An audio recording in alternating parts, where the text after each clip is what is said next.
വായിച്ചും പറഞ്ഞും രാഷ്ട്രീയത്തെ പാകപ്പെടുത്താനായ കാലമാണ് അടിയന്തരാവസ്ഥ കാലത്തെ ജയിൽ ജീവിതമെന്നാണ് മുതിർന്ന CPM നേതാവും മുൻ മന്ത്രിയുമായ G. സുധാകരന് പറയാനുള്ളത്.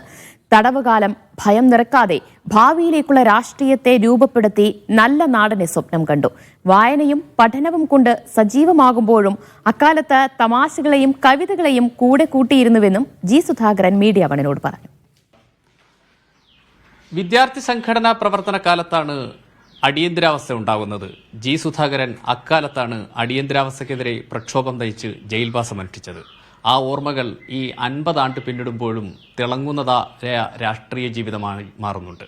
ശരിക്കും ആ ഓർമ്മ ഇപ്പോഴും ഒരു വള്ളിപുള്ളി വിടാതെ ഓർമ്മയില്ലേ?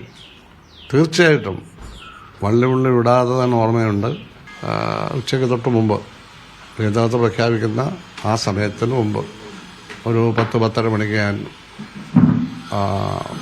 കുമാരപുരം മെഡിക്കൽ കോളേജ് ഹൈസ്കൂളിൽ ഹൈസ്കൂളുണ്ട്, മെഡിക്കൽ കോളേജിനടുത്താണ്. അവിടെ SFIയുടെ ഒരു സമ്മേളനം ഉദ്ഘാടനം ചെയ്തുകൊണ്ടിരിക്കുക. ഇലക്ഷനാണ്. അപ്പോൾ കുറേ പോലീസുകാരൊക്കെ അവിടെ പതിവില്ലാതെ വന്ന് നിൽക്കുന്നത്. എന്താണെന്നൊന്നും മനസ്സിലായില്ല. ആരും നമ്മളോടൊന്നും ചോദിച്ചില്ല. ഞാൻ ഉദ്ഘാടനം കഴിഞ്ഞ് താഴെ ഓട്ടോറിക്ഷ പിടിച്ച് പാളയത്തേക്ക് വന്നു. പാളയത്ത് വന്ന് ഓട്ടോറിക്ഷയിൽ നിന്ന് ഇറങ്ങുമ്പോഴാണ് അവിടെ വെച്ച കേരളകൗമുദി പത്രം കൊണ്ടുകിടന്ന് വിൽക്കുന്നു. ഇന്ത്യയിൽ അടിയന്തരാവസ്ഥ പ്രഖ്യാപിച്ചു എന്ന് വിളിച്ചു പറയുന്നുണ്ട് പയ്യൻ. അപ്പോൾ ഞാൻ എൻ്റെ കോപ്പി വാങ്ങി പത്രം വിശദമായിട്ട് വായിച്ചു. ഇന്ത്യയിൽ അടിയന്തരാവസ്ഥ പ്രഖ്യാപിച്ചു.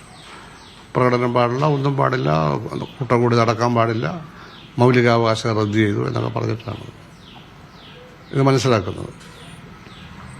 അപ്പോൾ ജൂലൈ 1-ാം തീയതി, അതാണ് അന്നത്തെ 7-ാം ദിവസം, SFIയുടെ അഖിലേന്ത്യാ കമ്മിറ്റി ഒരു പഠിപ്പ് മുടക്കം നാഷണൽ ലെവലിൽ പ്രഖ്യാപിച്ചിട്ടുണ്ട്. വിദ്യാർത്ഥികളുടെ അവകാശങ്ങൾ നേടിയെടുക്കാൻ വേണ്ടി. ഞാൻ SFIയുടെ അഖിലേന്ത്യാ വൈസ് പ്രസിഡന്റാണ്. അപ്പോഴും എന്ത് വേണം എന്ന് ഞങ്ങൾ ആലോചിച്ചപ്പോൾ നമ്മൾ സമരം ചെയ്യണമെന്ന് തീരുമാനിച്ചു. എന്ത് പ്രത്യേകത ഉണ്ടായി സമരം ചെയ്യണം, അങ്ങനെ തീരുമാനിച്ചു. അപ്പോൾ ഞങ്ങളുടെ യോഗം ചേർന്നുകൊണ്ട് എൻ്റെ മുറി യോഗം ചേർന്നുകൊണ്ടിരിക്കുമ്പോൾ എൻ്റെ മുറിയിലല്ല, TK ചന്ദൻ എനിക്ക് തന്ന മുറിയിൽ വെളിയിൽ പോലീസുകാർ വന്നു.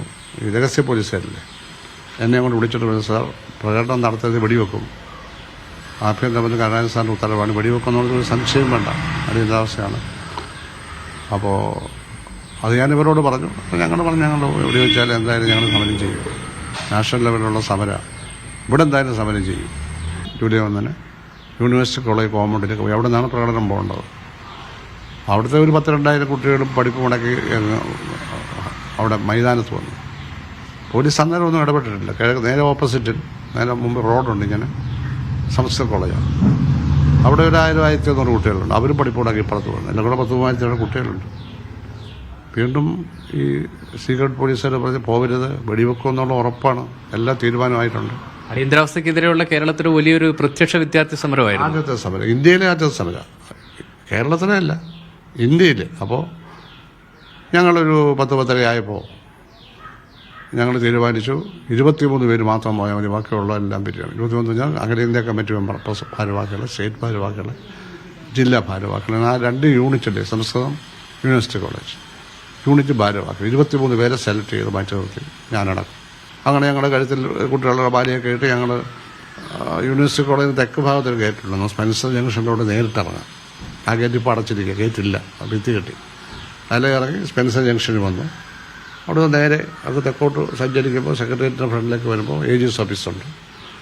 അപ്പോൾ ഞങ്ങൾ വിളിക്കുന്നത് അടിയന്തരാവസ്ഥ അറബിക്കടലിൽ, അടിയന്തരാവസ്ഥ മുർദാബാദ്, ഇന്ദിരാഗാന്ധി മുർദാബാദ്, സ്വച്ഛാധിപത്യം തുടയട്ടെ, ഇന്ദിരാഭരണം തുടയട്ടെ എന്നൊക്കെ പറഞ്ഞുള്ള ഷാർപ്പായി മുദ്രാവാക്യം വിളിക്കും. അപ്പം AG's ഓഫീസിലെ മോണത്തേലെ ഡോറൊക്കെ ഇങ്ങനെ പിന്നെ ജനൽ ഇങ്ങനെ പതുക്കെ തുറന്ന് ഇങ്ങനെ നോക്കുന്ന ആളുകൾ, പേടി, ഭയങ്കര പേടി. റോഡിൽ കൂടെ പോകുന്നതെല്ലാം സ്തംഭിച്ച് നിൽക്കുക. കാരണം ആരും കേരളത്തിൽ അനങ്ങിയിട്ടില്ല. ഞങ്ങൾ സെക്രട്ടേറിയറ്റും കഴിഞ്ഞ് സെക്രട്ടേറിയറ്റിൻ്റെ തെക്കേ ഗേറ്റിൽ ചെന്നു. അപ്പുറത്തെ ഗേറ്റിൽ ചെന്നപ്പോൾ ഓപ്പോസിറ്റ് ഇതിങ്ങനെ വലിയൊരു വാൻ വന്നു. അത് കിഴക്കേക്കോട്ടയിൽ വരിക, വലിയ വാനാണ്, 10-40 പേര് ഇടാവുന്നൊരു വാനാണ്. വന്ന് അവിടെ സ്റ്റോപ്പ് ഞങ്ങളുടെ മുമ്പ് നിർത്തി. SI ശ്രീധരൻപിള്ള ഇറങ്ങി വന്നു. ഒരു ഈദി അമീനെ പോലെ ഓയിൽ ചെയ്താണ് അരിപ്പാട്ടുകാരൻ. അതൊക്കെ പിന്നെ അറിയുന്നത് മീശയൊക്കെ വെച്ച ഒരാളാണ്. കണ്ടാൽ തന്നെ ഒരു രാക്ഷസൻ്റെ രൂപമാണ്. അറസ്റ്റ് ചെയ്ത് ഓരോരുത്തരെ അടിച്ച് കയറ്റി 23 പേരെ കയറ്റി കഴിഞ്ഞ് അതിനകത്തിട്ട് തല്ലി കൊണ്ടുവന്ന് മൈതാനത്ത് ഇറക്കി. യെസ്, അടിയന്തരാവസ്ഥ കാലത്തെ ആ ജയിൽ ജീവിതവും ആ അനുഭവങ്ങളും ഒക്കെ പങ്കുവയ്ക്കുകയാണ് മുതിർന്ന CPM നേതാവ് ജി സുധാകരൻ.